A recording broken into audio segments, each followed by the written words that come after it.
Hey, this is Ring from the Rink and welcome back to my channel. Today we are here at South River Brewing, which is in South River, as people are watching me do my YouTube here.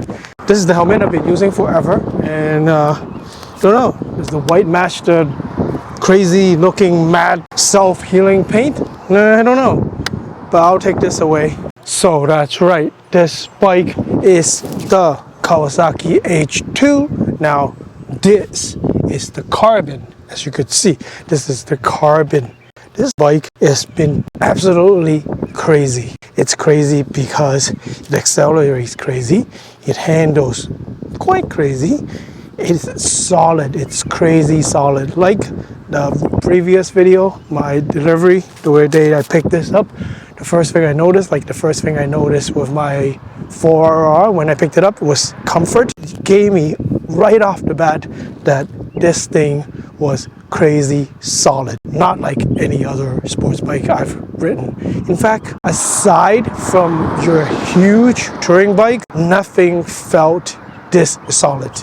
And the way that a touring bike feels, a street glide, road glide, even a CVO, is not the same type of solid. This solid is like you're connected to the road. You feel the little different textures that you hit while you're riding on the surface, and you feel that you're connected and you're in touch with your senses, and it gives you a sensation that I've never ever experienced except for this H2.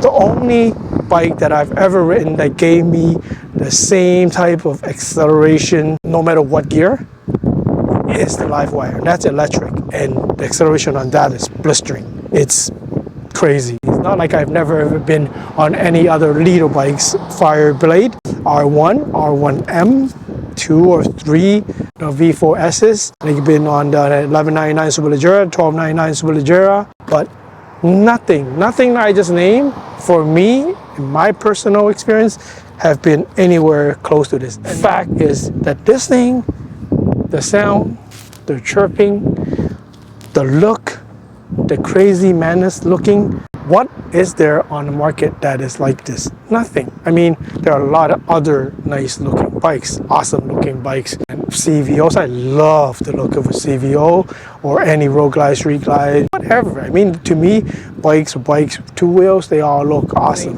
I know the big muffler here, the exhaust is an eyesore. The plan is to get rid of this, but not at the moment. I am very close to my 1,000, but I have not yet reached the 1,000. And the plan is to switch this exhaust up when I do get to 1,000, or at least I'll start thinking about it. After all, Van Diemen is not exactly cheap. It's about like $4,000 or $5,000 here in Canada, plus installation.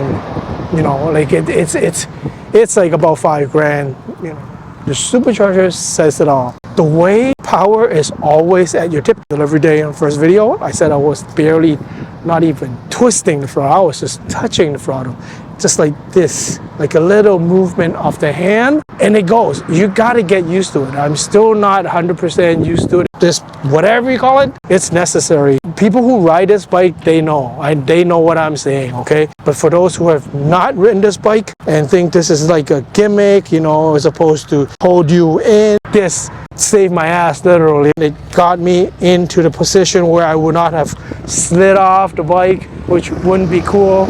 It was later. Yeah, a lot of bikers today, although not a lot of people, but yeah, nice guys with the street glides just hanging out. There's another one going down the road, and I gotta say, I was hanging with this older rider. He was gunning it, okay? But with this, you know, it's not fair. I can always keep up, no matter if I fall back, no matter how far I fall back, I could keep up with him. So when he took the exit, he like gave me a big thumbs up. That was cool, man. If you're watching this, kudos to you, man. Your riding skills are up there, man.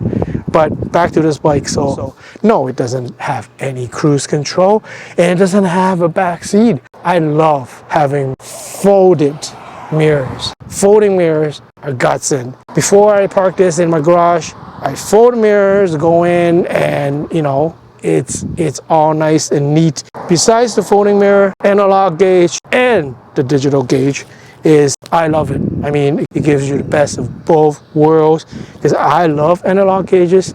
Technically, it's comfortable. That's right. You're gonna say, well, no, it's not. Sure it is. It's comfortable in that this seat, it's really padded and it's got a lot of space, okay? So you can slide back and forth and you could, relax your muscles one way, get that into another riding position, and then you could go back. And then just like, it's just non-stop adjusting, letting your muscles and your core rest while you're riding. With this much horsepower and a big bike, like it's perfect for touring. The best thing you could do with a bike, sport bike, touring bike, whatever bike, adventure bike, it's the best thing you could do with a bike is you go touring on it, putting big distance in a day on it. This bike definitely fulfills that purpose. You could ride this all day long. Although I was feeling it earlier, although it's a few hour ride, it's like I'm good now. Like I'm okay because, like I said, the seat here lets you move back and forth to adjust so that, your muscles don't tense up in one position and then you can't move. Look at the bike. It's sweet, right? I mean, what else on the market, on a bike market, motorcycle market, have an image like this? Trellis frame, green metallic trellis frame, and look at this. Look at this paint. I don't even know what you call this paint. I know the H2, it's shiny. Some guys prefer that, but I want the carbon, so therefore I have this sort of matte paint. It's gorgeous. It's amazing. The only thing I have been noticing that it's not exactly efficient on gas, but hey, did you buy this or would you buy this so that you could save gas? Nah, no, you don't do that. No, that's not the point. And as far as plans to switch this thing up, besides this great big bazooka, it's got to go. I think this end piece here has probably got to go. I don't know what else needs to be exchanged or replaced. Definitely nothing on bodywork. I mean, maybe a few stickers here and there. Let me know in the comments if you think stickers make or break the bike. To me, some bikes look awesome with the stickers and the race theme thing going on. Sometimes, or most of the times, I like bikes without stickers. Like in its stock form is actually pretty cool. I've heard friends say the rarest bike on the market is a completely stock bike. True. And right now I have one of the rarest bikes. It's completely stock. I have yet to change anything on this bike. But yeah, this is a short introduction. After I've maybe switched some of the parts here and there, I'll get back to you guys with another introduction of parts on this bike video. But wow, this is what I have right now. It's stock, but it rides solid. Well, thanks for watching this video of mine. If you like my videos, remember to comment, like, and share. If you think my thing's pretty good, do consider subscribing to my channel. Later.